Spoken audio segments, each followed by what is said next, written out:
Chapitre 46 L'esprit et les règles. Pour que l'homme ne détruise plus la terre dans l'indifférence de ce que sera le devenir des enfants, vous devez écouter attentivement le Fils de l'homme en toutes circonstances. Sur cela, Jésus dit, « Si vous m'aimez, gardez mes commandements, et moi, je prierai le Père, et il vous donnera un autre consolateur, afin qu'il demeure éternellement avec vous. L'Esprit de vérité que le monde ne peut recevoir, parce qu'il ne le voit point et ne le connaît point. Mais vous, vous le connaissez, car il demeure avec vous, et il sera en vous. Je vous transmets l'Esprit de vérité qui est en moi, et que vous garderez en vous. Car quelles que soient vos conversations, elles concerneront toujours le livre de vie de l'agneau, ce pain du ciel qui vous était promis pour vivre éternellement. » Notre progression dans le réel s'est effectuée comme celle des marins qui, après avoir longtemps navigué à l'estime, s'orientent désormais avec la boussole et peuvent même connaître leur position exacte sur l'étendue des eaux. Pareillement, nous pouvons aujourd'hui situer notre famille solaire sur la grande spirale du chemin de la vie.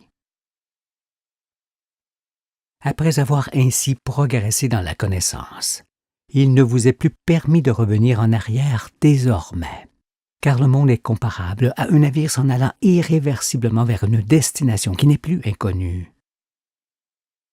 Mais dans ce monde règne encore la confusion et la détresse, parce qu'il y a presque autant de pilotes qu'il y a de chefs de nation. Peut-on concevoir un navire avec des multitudes de gouvernails dirigés en tous sens? Où pourrait-il aller si ce n'est sur les écueils?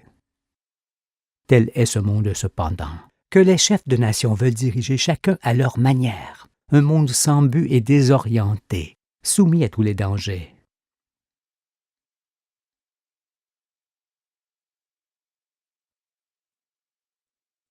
La perception du réel. Pour en terminer avec cette errance et l'angoisse qu'elle suscite, vous devez d'abord concevoir qu'il ne doit y avoir sur Terre que des règles communes à tous, faisant l'objet d'une loi unique pour tous les peuples, et qu'un seul directeur, le Christ. N'est-ce point ce que dit Jésus et qu'explique Moïse? Dorénavant, quiconque voit qu'il ne peut en être autrement, parce que la continuité du monde ne pouvait être assurée que par le Saint-Esprit. Ce nouvel esprit se forge avec la connaissance et rend chacun responsable de ses actes. C'est pourquoi vous deviez naître à nouveau pour que le monde redevienne conforme aux raisons pour lesquelles il a été créé. L'intelligence d'un être, c'est son habileté, son savoir-faire qui découle de la compréhension de ce qui l'entoure et de ses capacités à agir. Mais si son esprit est rempli de formes d'intelligence ayant un caractère destructeur, comme l'est celui de l'incirconcis, il ne peut que détruire les œuvres de Dieu et non les préserver. Et c'est cela même qui perd le monde dans lequel règnent ceux qui ne sont pas saints d'esprit, car toute la terre est dévastée et en péril à cause d'eux. L'esprit, qui émane de soi, est comme une grande lumière formée par une multitude de petites lumières groupées, car il est la somme d'intelligence de chacune des cellules qui composent la personne.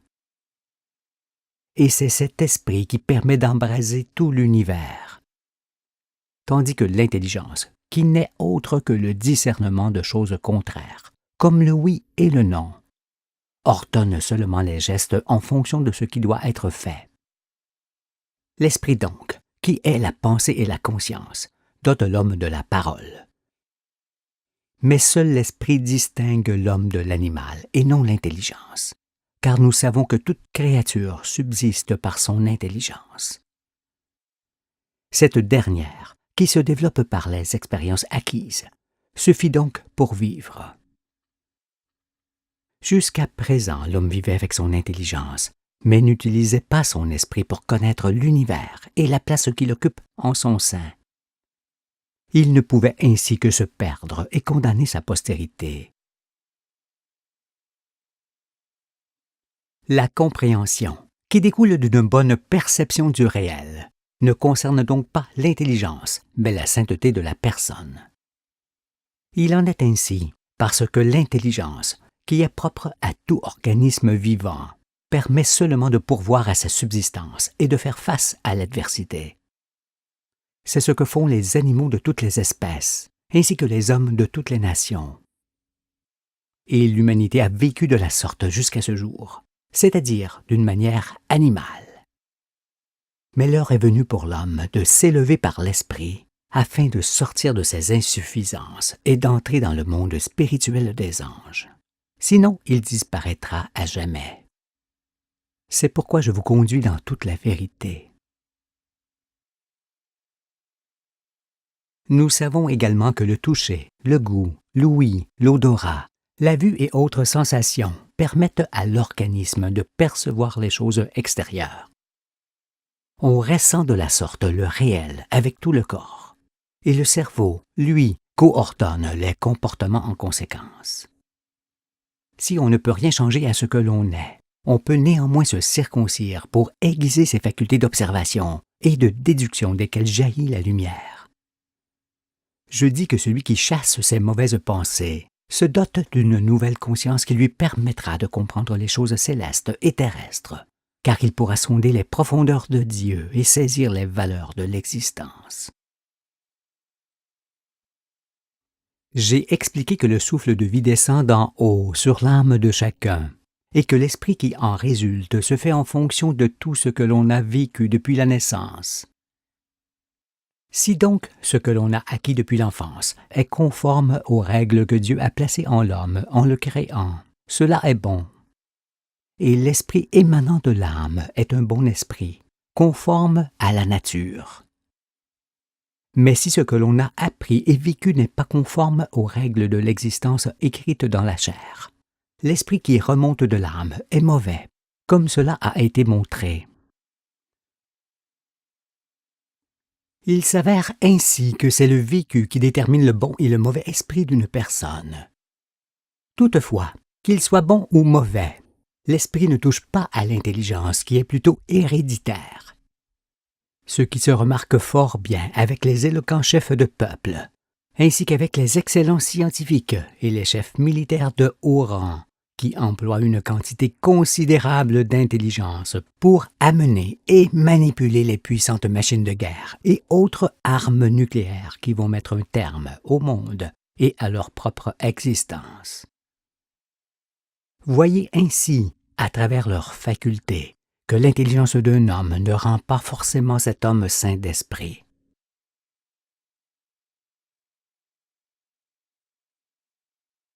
La vie est esprit et conscience. Dans cela, le langage est l'expression de l'esprit d'un peuple et du pays qui donna naissance à ce peuple. Le langage, c'est la parole. La parole, c'est l'esprit. Et l'esprit crée le monde. Dieu est esprit. Et la parole de Dieu se fait entendre partout dans l'univers.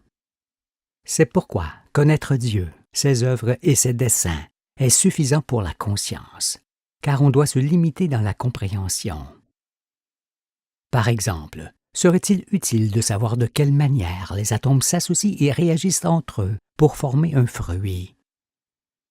Non, ce n'est pas nécessaire et n'en soyez point préoccupés. D'autant que si vous aviez une représentation exacte des atomes qui donnent forme, couleur, saveur et odeur aux fruits, vous n'auriez pas de plaisir à les cueillir, et votre connaissance n'en serait pas enrichie. Quand on est créature, il faut se contenter d'être appelé sur la terre et de comprendre ce que l'on y trouve pour jouir de l'existence. Il ne faut pas vouloir tout changer, sinon on y laisse son âme, pour avoir voulu, avec Dieu, rivaliser. L'homme n'est pas créateur, il est créé. Il n'est point bâtisseur, il est bâti. Car l'homme ne se fait pas, il est fait. Il ne s'est point fait venir sur terre, il a été appelé. Faites donc preuve d'humilité dans vos propos et ne touchez plus à rien, car vous êtes de passage dans un monde qui doit demeurer et que vous n'avez point créé.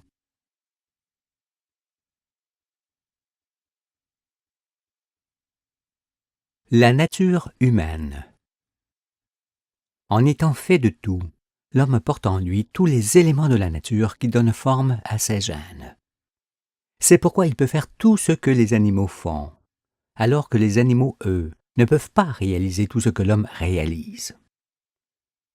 Toutefois, l'animal peut avoir des sensibilités proches de celles de l'homme, car tout être de chair réagit avec une conscience plus ou moins diffuse d'éléments affectifs. Mais parce que l'essence de l'univers ne permet d'exister qu'avec un corps de chair, il ne faut pas en déduire, tels les scientifiques, que l'homme est un animal comme les autres. L'homme est un être de chair assurément, mais dans une grandeur qui s'apparente à la divinité, ainsi que nous l'avons justifié. Les êtres sont partie intégrante des astres desquels ils dépendent. De ce fait, créés en réponse des éléments de vie procurés par la Terre et le Soleil, tous les êtres vivants sont dotés de sens qui les renseignent sur le monde extérieur où ils évoluent. Ils ont ainsi plus ou moins conscience de leur existence et disposent des moyens de subsister. Mais les bêtes ne savent pas ce qu'elles sont, parce qu'elles sont dépourvues de raisonnement. Cependant, elles reconnaissent leurs congénères par affinité et se joignent à eux. Il n'y a que l'homme pourvu de raison qui peut imaginer ce qu'il ne voit pas. Il est également seul à avoir conscience de la naissance et de la mort, contrairement aux bêtes qui, elles, ne savent pas qu'elles sont comme lui de passage sur terre. Conscientes du danger cependant, les bêtes se méfient de leurs prédateurs.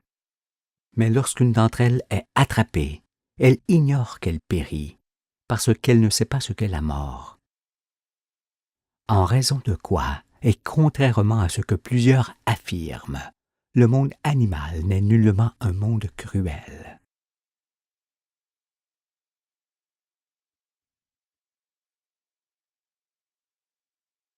Règles et liberté des êtres. Pour connaître la grandeur humaine, il faut constamment avoir à l'esprit que dans l'espace illimité se trouvent des galaxies sans nombre, qui se renouvellent perpétuellement, et qu'elles sont constituées de familles stellaires dont le but est de faire vivre un monde ayant toujours l'homme à son sommet. Car, de la sorte, on voit que la matière et l'esprit sont ensemble le corps et l'esprit de Dieu avec lesquels les végétaux, puis les animaux, puis les hommes existent sur la terre. On comprend ainsi qu'on est le tout, et non partie du tout comme le sont les espèces, et que les règles d'existence des bêtes sont aussi celles de l'homme qui les contient toutes en lui. Car il n'y a pas plusieurs sortes de vie dans l'univers, mais une seule vie commune à tous. Parce que la vie est la même pour tous les êtres, les règles de vie d'une espèce sont forcément contenues dans tous les individus qui lui appartiennent. Il ne saurait donc y avoir des règles de vie particulières et extérieures à un individu ou à un groupe d'individus isolés de leurs semblables.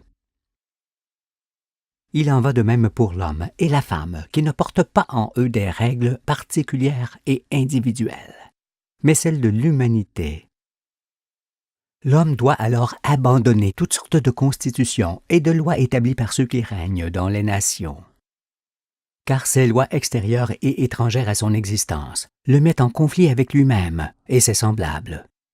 Elles le désorientent et l'obligent à tout saccager jusqu'à ce que vienne la fin. Mais quels que soient les êtres, leurs règles d'existence sont innées, parce qu'en les créant, Dieu leur a aussi donné les moyens de subsister. Par exemple, on sait que les fourmis portent naturellement en elles les règles de vie de la fourmilière entière. Elles n'ont, pour cela, nullement besoin d'être commandées par d'autres. Mêmement, les souris portent dans chacune de leurs cellules les règles de vie de leur multitude. Les lions ont pareillement en eux les règles de vie de lions, et les bêtes à cornes, celles qui leur sont propres. Les poissons ont des aptitudes et des dispositions appartenant à leur genre. Les oiseaux ont également les leurs, qui consistent à trouver leur nourriture, à bâtir leur nid, pondre leurs œufs les couver et élever leurs petits jusqu'à ce qu'ils prennent leur envol et perpétuent leur espèce. Toutes ces choses vous sont parfaitement connues. Pourtant, vous ignorez toujours que les hommes ont pareillement dans leur chair les règles de vie de l'humanité. Comment verriez-vous alors que ces règles sont toutes effacées par les lois de ceux qui les gouvernent? Cette incompréhension n'est-elle point une énigme, un mystère pour un être doué de raison? Pourquoi donc l'homme perçoit-il aisément les règles de vie des plantes et des bêtes, ainsi que l'indispensable liberté originelle dans laquelle elles peuvent être pratiquées, et ne perçoit pas les siennes et ce qu'est cette même liberté? Cela vient de la vanité dont seuls les hommes sont pourvus. En effet, c'est en voyant qu'il est la créature pensante, la plus grande et la plus intelligente de toutes, jusqu'au point de produire des armes nucléaires pouvant dévaster le monde entier en un instant, qu'il crut depuis toujours pouvoir établir sans dommage ses propres règles. Et il se fit des lois, qui sont forcément contre nature, comme on le voit. Cette attitude est une confusion, provenant à la fois de son intelligence et de son rejet de Dieu. Bien qu'il sache qu'il est une créature pensée, l'homme s'efforce par tous les moyens de croire qu'il est le fruit du hasard, pouvant alors tout se permettre, jusqu'à changer la nature et condamner sciemment les générations à venir. Il agit ainsi pour ne pas se sentir sous un jugement, car il est certain que le hasard ne peut juger personne. Grande est sa vanité, épaisses sont ses ténèbres, et terrible va être son châtiment. Toutes les créatures de la terre sont libres comme l'air, sauf les hommes qui s'imposent des règles étrangères à leur existence. Pour entendre ce que je dis, pensez que si vous étiez, avec votre conjoint et vos enfants, l'unique famille humaine de la terre, tout ce que vous feriez serait dicté par vos besoins et le bon sens. Il en serait ainsi, parce que vous ne pourriez pratiquer que vos règles internes qui consistent à vivre dans la liberté originelle. Tâchez alors de comprendre qu'il n'y a pas des sortes de liberté, mais seulement la liberté originelle. Ou bien on est libre de faire tout ce que l'on veut, ou bien on ne l'est pas. Si on ne l'est pas, on est forcément sous la contrainte et le joug. Or, en ayant un veau d'or pour Dieu, et en obéissant à des boucs qui vous imposent des lois opposées à tout ce qui fait que vous êtes homme, vous êtes esclave. Vous ne pourrez donc pratiquer les règles de l'humanité que dans la ville sainte du royaume, bâtie par l'esprit de vérité. N'est-il pas dans la nature profonde de l'homme saint d'esprit de faire preuve d'amour en toute occasion, ainsi que de sagesse, de droiture, de miséricorde, d'humilité, de compassion et de charité? Ce sont les effets de la circoncision du cœur qui déterminent les valeurs humaines et les actes de chacun, et c'est d'eux que remonte la loi du royaume. Or, ceux qui font du mal à la terre, aux plantes, aux bêtes et aux gens auxquels ils mentent, ne sont pas circoncis. Tous auraient pu le devenir cependant, en ensevelissant leur vanité. Alors nul ne s'interrogerait aujourd'hui sur la justice, parce que celui qui est saint d'esprit se comporte en homme digne et vit en harmonie avec la création entière, sans faire de tort à quiconque. Et personne ne s'interrogerait sur la paix, parce que chacun serait libre de faire ce qu'il lui plaît, quand il le voudrait, et sans qu'il soit besoin de rendre compte de ses actes à quelqu'un, ou de payer un tribut à qui que ce soit. Vous vivrez ainsi dans le siècle prochain, parce que cette justice, cette liberté et cette paix que tous les anges du ciel respirent seront protégés par la loi du royaume. Cette loi empêchera la réapparition des hommes enflés d'orgueil, qui les enlèvent au peuple depuis l'Antiquité. L'ange ne se soumet qu'à Dieu et non plus à l'homme, son frère. L'ange est sa propre loi.